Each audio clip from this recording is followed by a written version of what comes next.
And welcome back to CounterCulture, brought to you by The Spectator Australia and the Institute of Public Affairs. Well, we have a rip snorter of a show this week. Senator James Paterson joins us to talk about the increasingly real possibility of war with China. Rowan Dean explains how, if there is a war, Malcolm Turnbull and Christopher Pyne have left us woefully unprepared. John Ruddick and Professor Ian Plimer join forces to tell us where global warming hysteria really came from. Dr. Bella Debrera gives us a roundup of the latest woke craziness in arts funding, of course. And Sarah Dudley brings us the latest on the scandals engulfing Boris Johnson. Let's do it!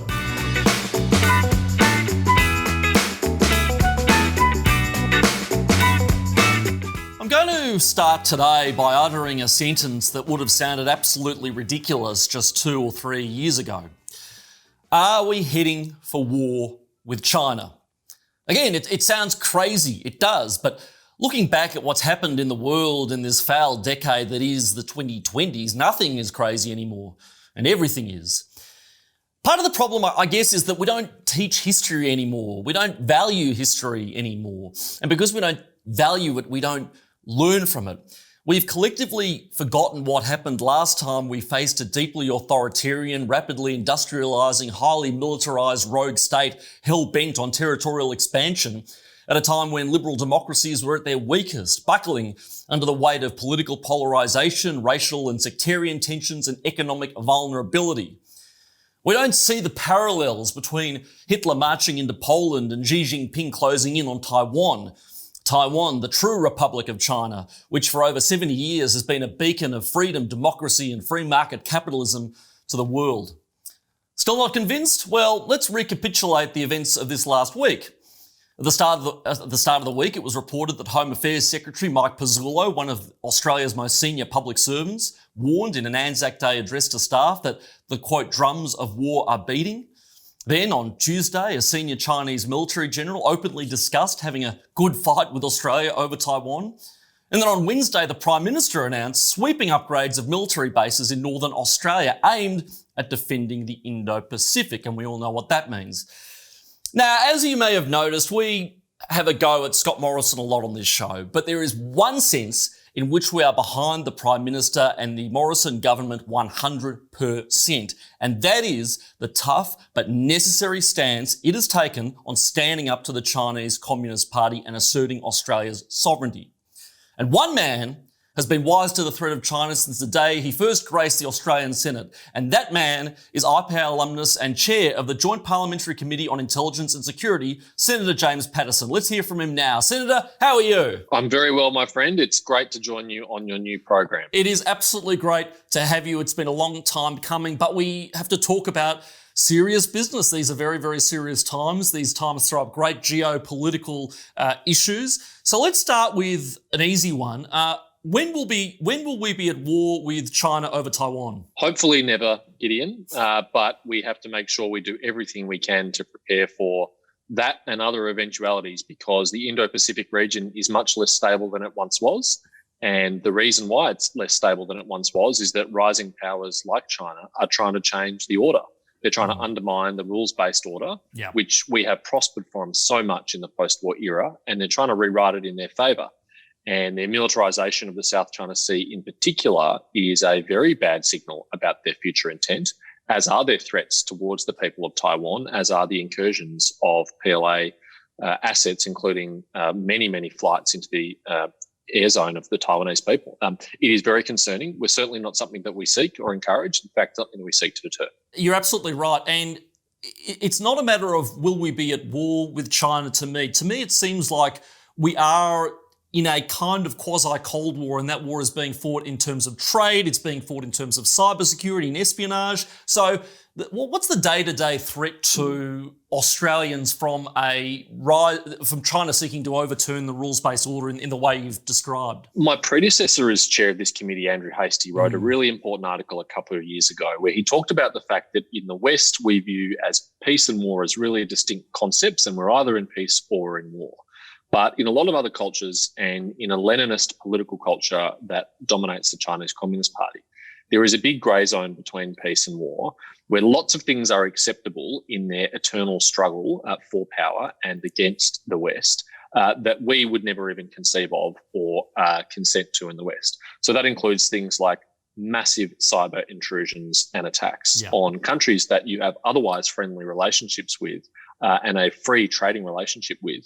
It includes things like covert foreign interference in other countries' political debates to try and constrain their choices and to point their policy in a direction that is more pro-Beijing.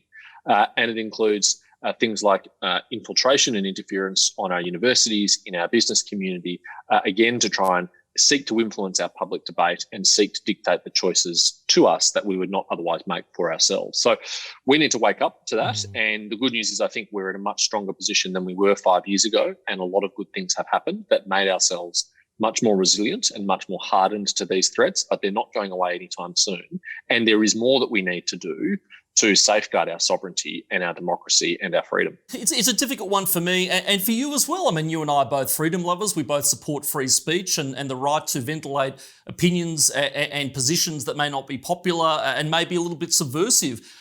We have to own up or recognise at some point, though, that is a weakness. So how then do you avert that sort of soft power that you were describing without some sort of neo-McCarthyist type paranoia? It's a great question, Gideon, because authoritarian societies often try and use open societies and free societies' own inherent virtues against us as weaknesses. I think the fact that we have free speech and free debate and competing contests of ideas is a very healthy thing.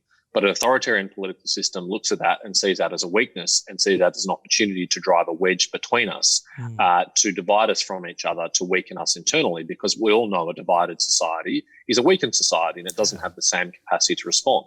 So what can we do that's consistent with our values to protect us against that? I don't want to become an authoritarian political system that stifles debate, that doesn't allow competing and dissenting views and ideas.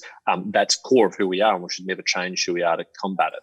What we have to do is draw on those strengths and draw on our system as it is to respond. And so in the area of foreign interference, it's vitally important that we speak with one voice on the national stage and on the international arena. It's why the federal government passed the Foreign Relations Bill before Christmas last year, which gave the federal government the power to be in charge of Australia's foreign policy. Speaking as the chair of the Intelligence and Security Committee, and with everything you're privy to that you're comfortable sharing with my audience, of course, as well, what was baked into the detail of that bill, and what parts of our sovereignty will we effectively selling off for that proverbial can of soybeans? Well, there's kind of two distinct categories of harm that Victoria's participation in the Belt and Road Agreement did. The first is simply by participating in the agreement, they undermined national consensus and sent the message to the world and the Chinese Communist Party that we were internally divided and that could be used against us. So inherently, I think if a state government takes a position on foreign policy contrary to the federal government's position, that is dangerous in and of itself, and that loophole should be closed off for that reason alone. But there are other dangers with participating in the Belt and Road Scheme. The Belt and Road Scheme is designed to promote China's strategic influence around the world, but particularly in our region. Now, if we had friendlier relations with China than we do today, even if we had a benign relationship with China than we do compared to what we have today, then that might not necessarily be a problem.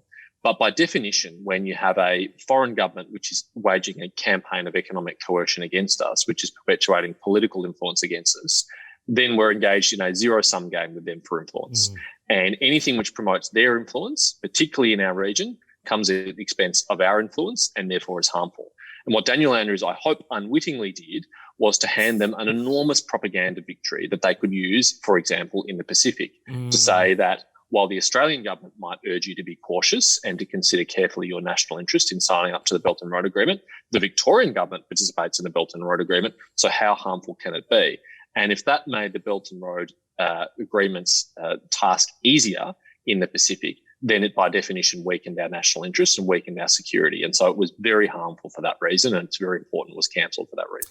Well, look, I'm just going to say it. I think the threat posed by China broadly, I think, is the greatest geopolitical challenge to the free world since Nazi Germany. But what that shows us, as history does every time, is that freedom does defeat the forces of state coercion. That's not just because freedom wins, it is because central planning fails. Now, when you look at China, they've got vulnerabilities just like the West have. They have demographic issues posed by the one-child policy. They have as much debt as we do, if not more. And again, I make the point, central planning, especially on as monstrous a level as the Chinese have done it, fails every single time. So how optimistic are you of the Chinese project such as it is coming undone, at least in our lifetime? I'm optimistic for a couple of reasons, Gideon. One is the issues that you alluded to. Everyone marvels at the economic growth that China has achieved in recent years, and that is a profoundly positive thing for the Chinese people. It's lifted hundreds of millions of people out of poverty. That's a good thing. But China has to grow quickly, because if they don't grow quickly, they'll actually fall backwards. And that's because of the ageing population that you referred to, which stems directly from the one-child policy that they practiced for many years, that has started to be unpicked, but probably too late.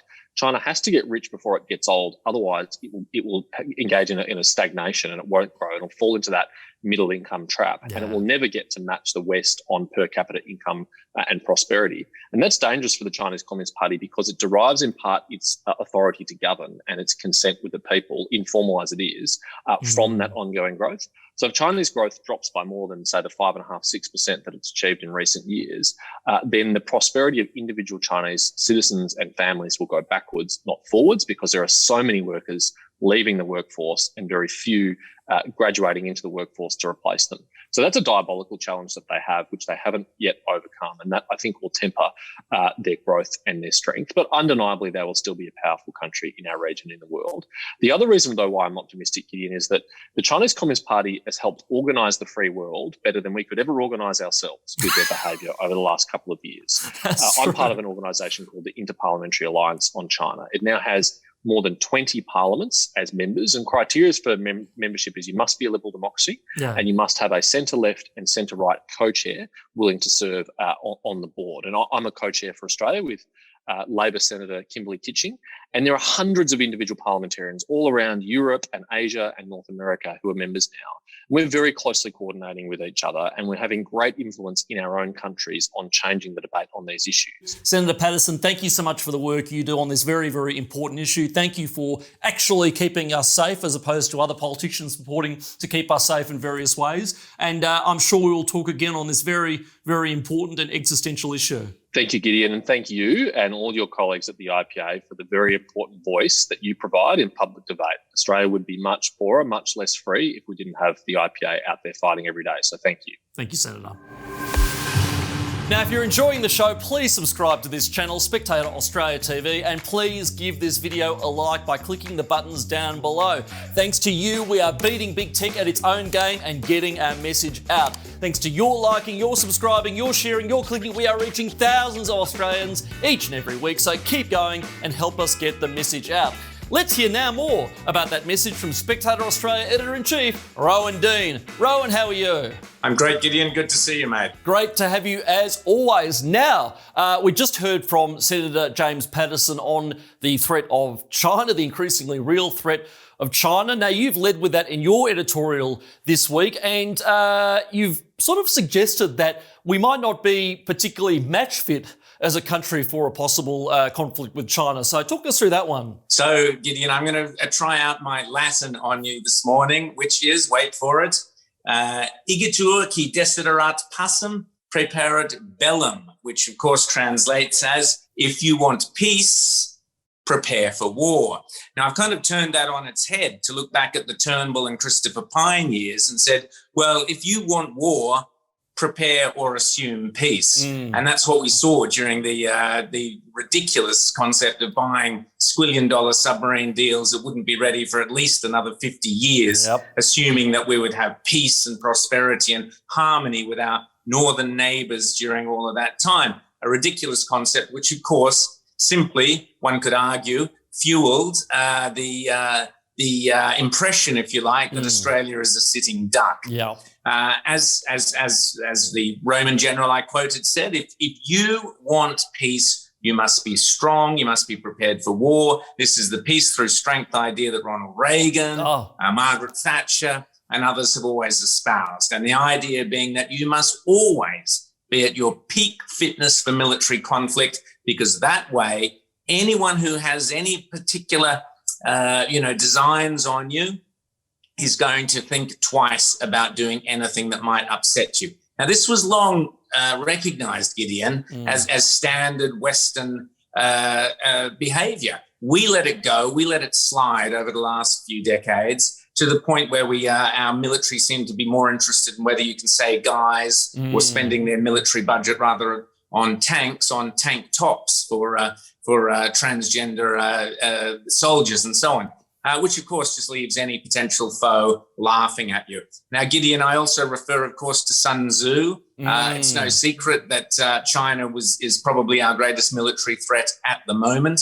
And if you look at all the writings of Sun Tzu, it's pretty obvious, who was, of course, a Chinese general from, I think it was about 500 BC. And all his writings you can see played out in the strategy that China adopts to Australia today. Excellent. Well, look, great editorials this week. As always, fantastic edition. Gee, I'll tell you what, we need the Spectator Australia now more than ever with everything going on in the world. So thank you for the work you do as always, Rowan, and see you next week. And to you, Gideon. See you, mate. And remember, as always, if you want to read more from our outstanding stable of talent right here at the Spectator Australia, just head on over to spectator.com.au. And if you like what you see there, and we know that you absolutely will, subscribe to the Spectator Australia today to get instant access to all of our outstanding content, including the weekly Spectator Australia magazine, all the articles in our online section, flat white, and great international authors like Douglas Murray, Brendan O'Neill, James Dillingpole, Lionel Shriver, and many, many more. Just call 1-800-809-233 and quote Spectator Australia TV. Before the election, the coalition warned household favourites like a roast dinner would become an expensive rarity under the carbon tax. It'll be the end of our sheep industry. I don't think your working mothers are going to be very happy when they're paying over $100 for a roast. But prices haven't risen to the predicted heights. Prime Minister, how much less will this leg of lamb cost by the end of this week? Oh yes, they all had a good laugh that day. And look, us climate skeptics should admit we got it wrong on that one. We thought that so-called climate action meant meat would be more expensive. It turns out that it actually means we'll miss out on meat altogether. Or at least, we'll have to deal with rationing or something like that. Now let me tell you something. It will be a cold day in hell before I trade in my delicious natural steak for some disgusting lab-grown plant-based cut of fake meat made out of God knows what. I'd rather be dead. And I do mean that literally. I would literally prefer to die than live in a world without good food. But that is the exact hell that the climate lobbyies have in store for us if they get their way. Now, they denied, of course, last week after Joe Biden's farcical Zoom conference on climate, the usual suspects were out in force saying that talk of less red meat was just more disinformation. Oh, no. Our plans to radically and undemocratically change our society by taxing an element of the periodic table, that won't affect you at all. No, just shut up and listen to the science. They are lying. How do we know they're lying? Well, firstly, because these very same people are off at Davos half the time dreaming up ways to end terrible hate crimes like Wagyu oyster blades and the double quarter pounder with cheese. But we also know they're lying because we at the IPA have done the research on it ourselves. Just a couple of years ago, we released research in which my colleague, the IPA's Director of Research and all-round patriot Daniel Wild, found that when it comes to Australia's commitments under the Paris Agreement alone, leaving aside net zero, fiddling around with the energy market alone will not get us there to our Paris targets. Why? Because energy only accounts for around a third of our emissions to begin with. To get to Paris targets, you need to cut emissions in other areas, like agriculture. That's right, kids, climate justice isn't all windmills and bike lanes. If the climate lobby get their way, the Australian way of life will radically change. Because climate action and climate change isn't about the environment or pollution or the temperature of the earth. It's about control, and it's about woke ideology. I mean, take a look at this speaker at the big Zoom meeting that Biden had and ask yourself what relevance any of this has to anything.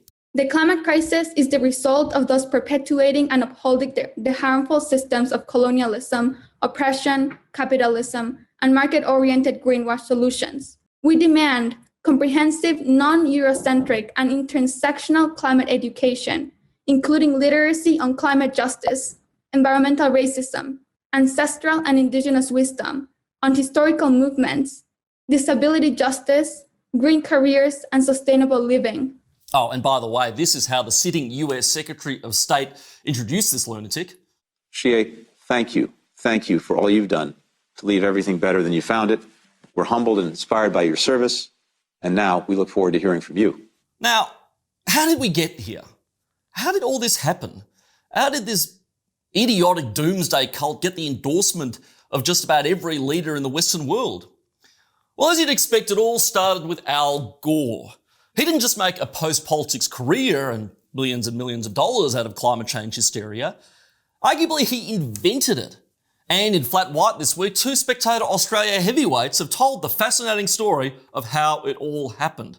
So let's hear it now. Joining me are Spectator contributors John Ruddick and Professor Ian Plimer. Gentlemen, how are you? G'day, Gideon. Thanks so much for having me on your show. I'm loving this show, so I'm pleased to see it's been such a success. Very well indeed. Enjoying sunny, warm, Broken Hills. Excellent. Now, to you, John, to talk us through this piece, Al Gore started this whole thing. It really, yes. Al Gore was patient zero in the climate hysteria pandemic. Talk us through how that happened. The very quick summary is this. Gore ran for president in 1988 in the Democratic primary. He would have been the youngest president in history had he won. He was the last of the Southern conservative Democrats. He was pro-gun, pro-tobacco, anti-gay, anti-abortion, and pro-Jesus. And the Democratic Party had changed, and he humiliated himself in that primary. So then within a few months of him losing that, and he's still determined to be president, he needs a new cause. So he says, there's this little thing called global warming that's been bubbling along a little bit in the academic world. And I did take one course at Harvard with this guy called Roger Rebel. The article that Ian and I've written is about Roger Rebel, who is the grandfather of global warming and who is, despite global warming being highly partisan, everybody agrees Roger Rebel is a very credible guy because he had been studying the data since the 1950s, and he was the first to say, well, I wonder if all this extra CO2 is overcooking the planet. Now, it was a theory for him. And as time went on, Roger Rebel's confidence in the theory reduced. But then when Al Gore needed a new cause, he told the world, he said, oh, everybody, I have found this cause. I'm telling the world what Roger Rebel has been saying. And that made Gore famous, and it made the Democratic Party love him again. But then Roger Rebel, about 2 years into this is about 1990, wrote this lengthy piece, and he said, look, I don't like all this alarmism. I'm very concerned about it. And then he sadly passed away from a heart attack 3 months later. And Gore then furiously tried to manipulate and to try to delete what Roger Rebel had said. To this day, Gore still says, I'm just repeating what Roger Rebel says, because obviously Gore has no science standing, so he has to rely on somebody else. So that's the summary of it. It's all political, and he knows that it's based on a falsehood. So that's the politics of it. Now, Ian, to you as somebody who's very accomplished in this area, who is an authority in this area, once and for all, what is the link between anthropogenic carbon dioxide and the temperature of the planet? The science is very simple. You have to be able to prove that human emissions of carbon dioxide drive global warming. That has never been done. Now, if you could prove that human emissions of carbon dioxide drove global warming, then you'd have to prove that the 97% of emissions, which mainly come from the oceans, but all volcanoes, etc., that the 97% of natural emissions do not drive global warming. So you've got two impossible tasks right away. So the science is flawed. And from that flawed science, which constantly gets ignored, we've created this massive juggernaut, which is almost impossible to stop. One day, and I hope it's John and I, one day someone's going to loosen the lock washers on the wheels and it's just all going to fall apart and it's going to be very ugly. Now, fast forward in the Gore narrative, he gets into the White House in 1993 on Bill Clinton's coattails, carrying with him this crazy theory of global warming. How then does it get out of hand from there? Gore rehabilitated after the embarrassment of 88. He's rehabilitated himself purely because of global warming, and lefties have short memories. And remember, this is the era when communism is collapsing. And so the left needed a new course. So Gore gave it, Gore dished it up. Here it is, global warming. The left said, we love it, we love it. So, and it rehabilitated him so much. Candidate Clinton said, would you like to be my vice president? Of course, he says yes. And it was, Gore had been preaching all this fire and brimstone. Now, then what happened about a year, we go to this in the article, about a year later, there was a libel case which exposed how Gore had been trying to distort and manipulate what Roger Revelle had said. It massively blew up in Gore's face. And there was talk that Gore would have to be dropped. He was such a political time bomb because of all the global warming stuff. So the interesting thing is this, from about 1994 to about 2006, which coincides with when it suits Gore, global warming was very much on the back foot. So when Gore runs for president in 2000, he's the Democratic nominee. He gets up for about an hour and a half and he accepts the party's nomination. Now, Gore was criticised in that campaign for being a policy wonk. And in that speech, it's just non-stop hardcore policy. Poor little global warming only gets about 5 seconds. Yeah. And because by this stage, it doesn't help him politically. Gore said that it was a silent threat in 2000. Okay. Well, where's the fire and brimstone gone from? Okay. Now, then of course, he loses the election under very controversial circumstances, and Gore walks around like he's this martyr. And half of America, liberal America, just think this guy can't do anything wrong. Whatever he says, we're going to lap it up. And then Gore was quite quiet for about 6 years, but he was planning the second revolution, the resurrection of global warming. It had saved him once, and by God, it had saved him again. But to Ian, again, you mentioned very succinctly and very correctly that there hasn't been a definitive link ever proven. So why have we fallen under this terrible talking point that the science is settled? How can the scientific community be so close-minded on this issue, if nothing else? Well, I think there's a number of issues here. The scientific community lives off the taxpayer. Yep. They live off government grants. And you see that quite often when people retire from being an active scientist in a government or in an institution, all of a sudden they discover honesty. And they start to say, well, I'm not so sure the evidence is that strong. We've just seen this recently. This is not at all uncommon. So it's a wonderful thing to frighten people with because it's a silent threat, as John said. And we are frightened of things we can't see. We're hardwired to whistle in the dark. We're hardwired to look over our shoulder. So we're frightened of radiation. We can't see it, but we can measure it. We're frightened of a virus. We can't see it, but we can measure it.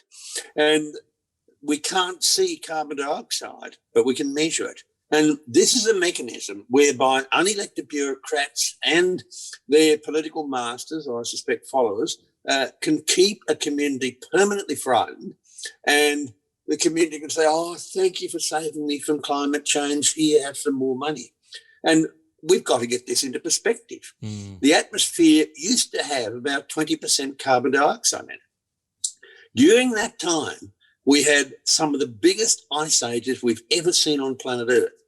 We've had 6 big ice ages. 6 out of the 6 started when we had more carbon dioxide in the air than now. We've taken that carbon dioxide out of the air, sequestered it into dolomite, which has got 48% carbon dioxide in it, and limestone, which has got 44% carbon dioxide. If we halved the atmospheric carbon dioxide content, all plants would die. All animals would die because there's no plants. So we have only, for 500 million years, been pulling carbon dioxide out of the atmosphere. It is now a trace gas. It's 0.04%. When we breathe out, it's over 4% that we breathe out. So if you want to have net zero emissions, simple solution, stop breathing. And you can lead by example. But if you're out there scaring people witless and creating models, which as John says, we've got 30 years of modelling, not one of the 117 major models has worked. And if we play these models backwards, none of them can predict what we have measured. So the whole scare is based on models, which people don't understand. It's based on science, which people don't understand. And science is not done by consensus. Science is not done by committees. The only committee, I would argue, that's done anything that stood the test of time is the Committee of Scholars that translated the Bible into the King James Edition. No other committee, no other group has ever worked on a consensus. Great scientific discoveries have been made by people working in isolation or working out of the mainstream.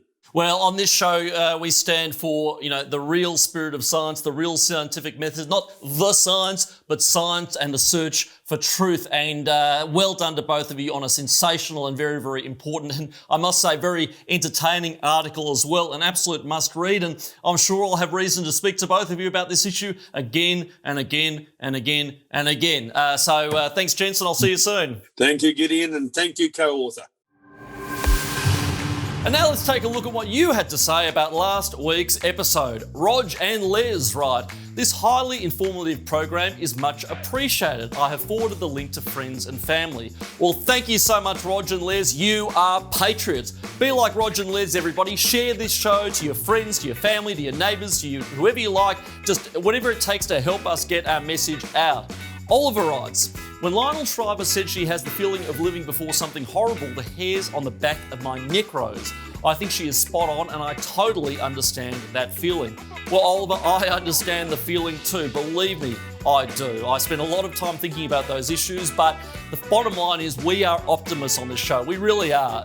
This will be, as I've said, it'll be a rough few years, but you cannot stop human progress and you cannot stifle human freedom. Not in the long term, so keep the faith and keep watching. And Linda writes, "I'm just going to put it out there. I do not care about carbon dioxide emissions." There, I said it. Well, Linda, neither do I. There, I said it. And now it's time to take a look at this week's cover with our wonderful covers editor, Sarah Dudley. Sarah, how are you? I'm great, Gideon.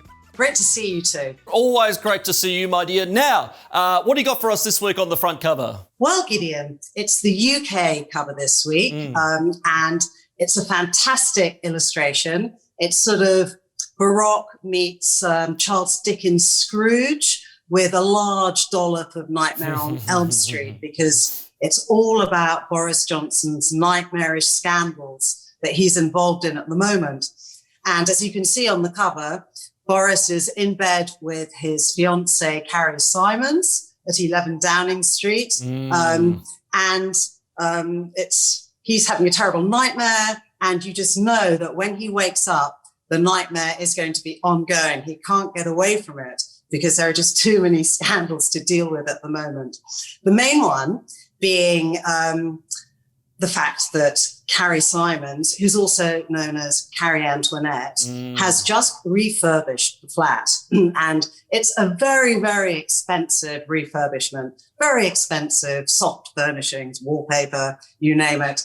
Well, Boris, he's a family man. He's got a very large family, lots of family responsibilities. He can't afford it, but he's paid an awful lot of money. And now questions are being asked. There's a commission of inquiry. He's in the hot water.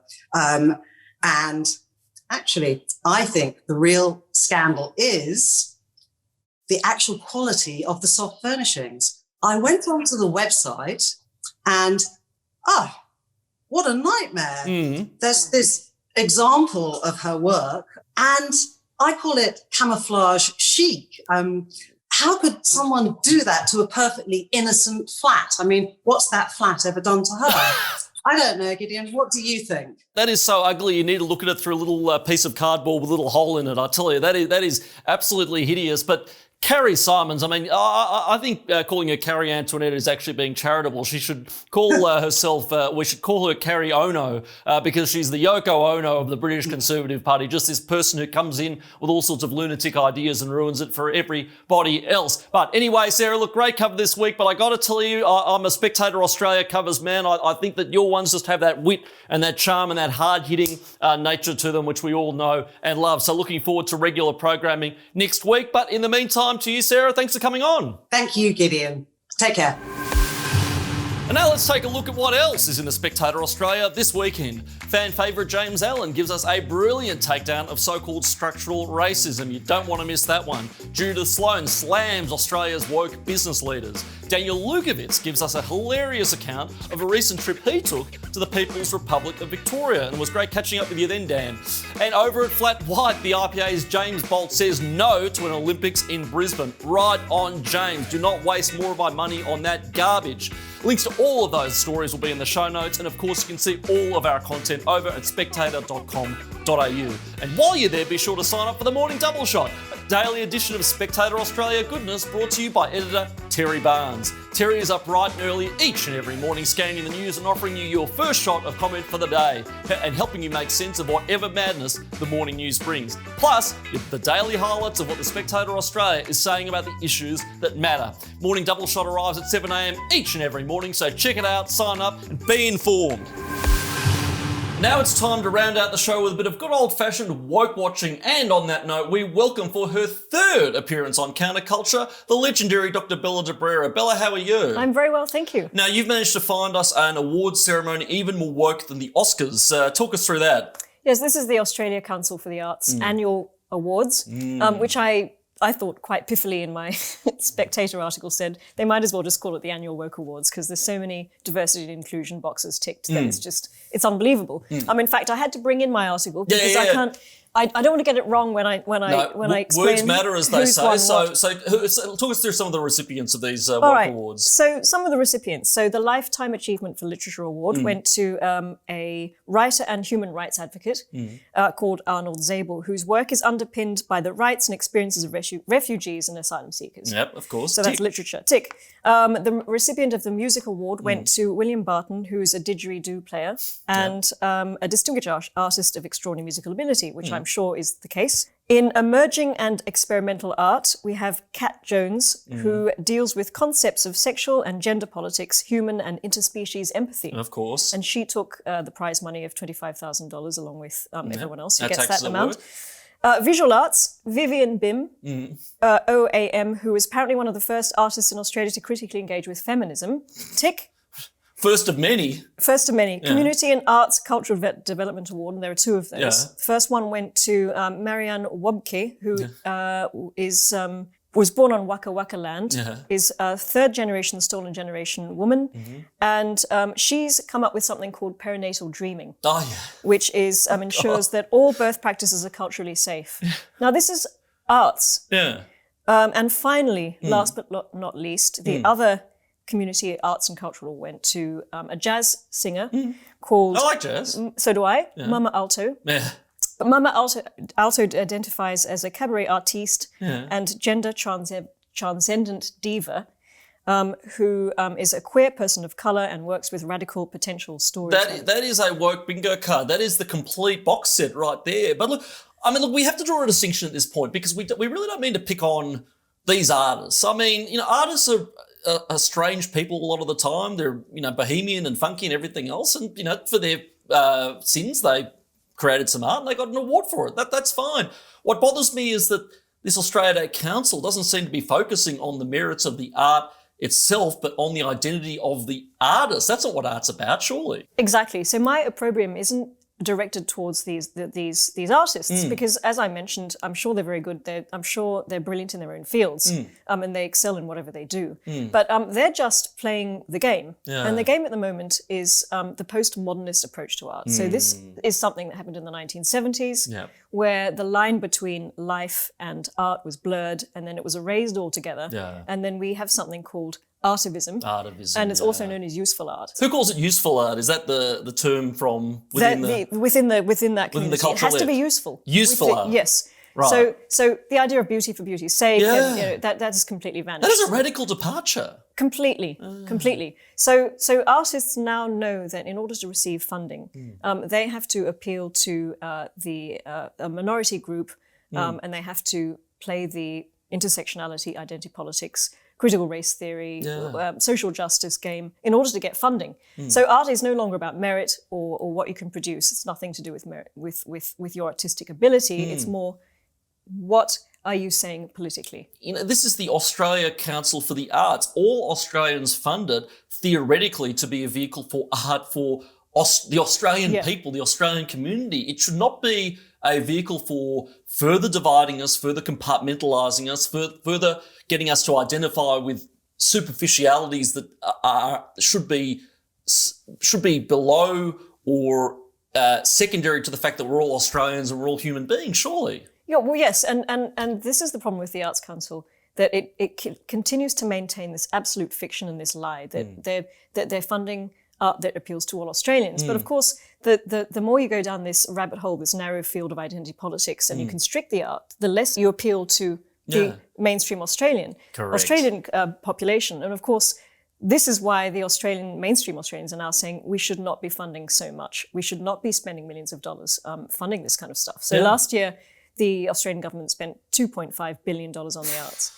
And they've just promised an extra $135 million. You're joking. But unfortunately, this is something, that has been around. This argument's been going on forever between coalition governments, Labor governments, the Arts Council funding. And people are always too scared to talk about it because they're called, usually they're called Philistines by the left. Cretins, which is exactly what happened to the current Minister of the Arts, Paul Fletcher, last week when he gave an address to the Sydney Institute. He said, he recognised that the Arts Council is pretty much this sort of managerial elite that have the stronghold. But his solution was that you should take the money away from the managerial elite and sort of disperse it geographically into rural towns and spend money on things like Harry Potter World and Legoland, not classical music. So he's actually got it wrong. He thinks that this cultural elite is interested in highfalutin, black tie performances Nights at the Opera, this elitist sort of, but it's not that at all. The Australia Council is not interested in that at all. They're not interested in Beethoven and so on. They are interested in art to use to hammer the Australian public about being sexist and racist, and they will do it whether we want it or not, which we don't. But they'll continue to use our money, and this is my beef. My beef is with the Australia Council and this managerial elite who clearly despise the pillars of tradition in this country, and they're just using art to make a political statement. Well, look, I'm just going to say it, being the arch libertarian that I am, I don't think the state should fund art in any way whatsoever. I mean, nobody gave Beethoven an arts grant. Nobody gave Shakespeare an emerging writers grant or something like that. We need to go back to the days in which they were patrons of the arts because people believed in art. They supported artists and they supported things that genuinely had universal appeal. But anyway, to you, Bella, thank you for your research on this matter. Thank you for writing it up in the Spectator Australia, and keep up the good work. I will. Thank you so much. Well, this program is a co-production of the Institute of Public Affairs. For 78 years, the IPA has been Australia's voice for freedom, democracy, and the Australian way of life.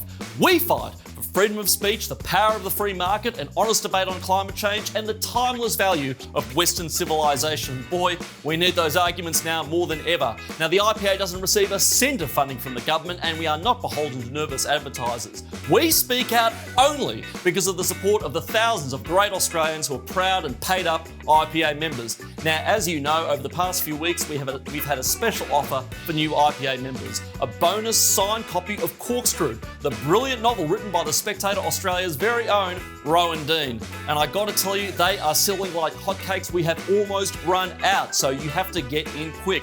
Sign up now to the Institute of Public Affairs and you'll receive a copy of Rowan Dean's hilarious novel, as well as exclusive IPA member benefits like priority access and discounts to IPA events, our quarterly magazine, the IPA Review, our first weekly email roundup for freedom enthusiasts called Hey, What Did I Miss? Regular updates from Executive Director John Roscombe offering his take on the tough issues of the week, policy updates from our gun research team giving you all the ammunition you need to own that lifty mate at your next insufferable dinner party, and of course some merch as well. And of course, on top of all that, you'll be supporting the IPA's work in defending freedom, democracy, and the Australian way of life.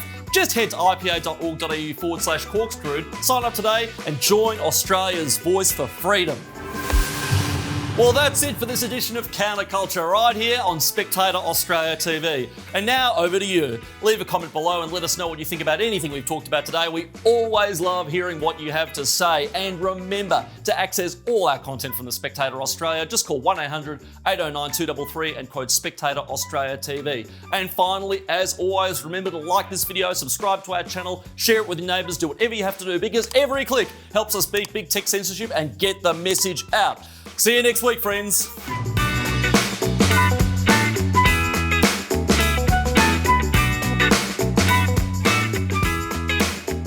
CounterCulture is a product of the Institute of Public Affairs and the Spectator Australia, also available wherever you get your podcasts.